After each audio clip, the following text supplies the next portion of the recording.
And actually, let me just loop to this.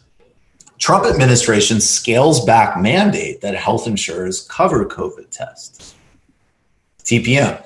As the pandemic worsens around the country, the Trump administration has moved to place limits on insurers who are required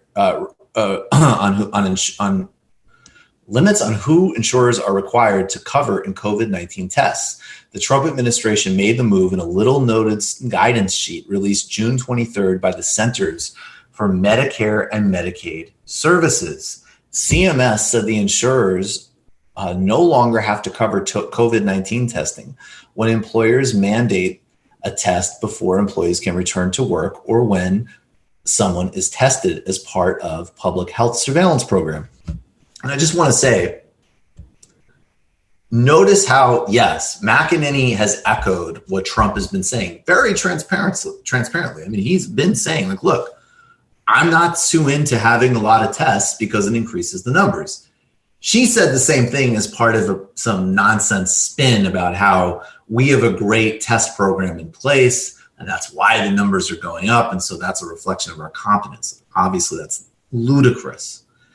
The actual policy moves that the administration is making is to scale back tests.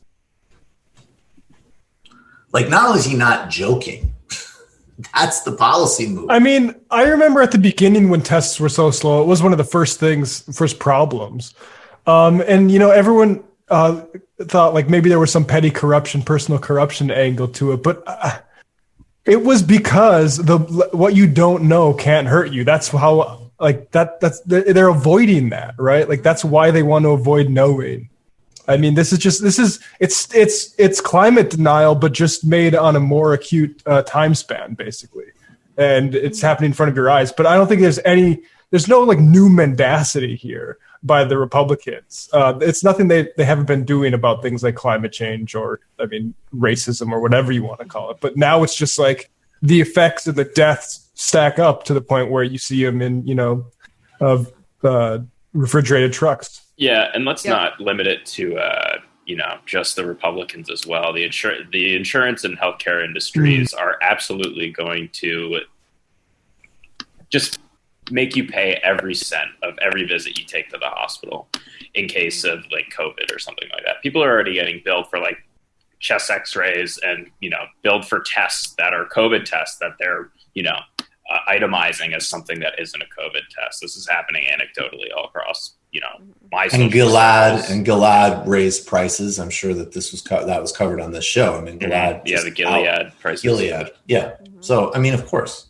and they know that it's always a win-win for insurance and HMOs because they can squeeze individual consumers with complete impunity, and the worst case, they'll just keep getting bailed out. They'll get bailed out.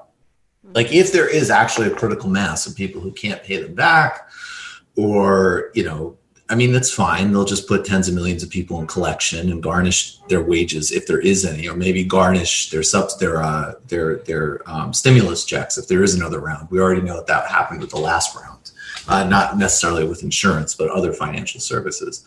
They know that, you know, if it becomes a structural problem for them as an industry, there is no doubt that there is a bipartisan basis to give them a full bailout in Congress, without a doubt.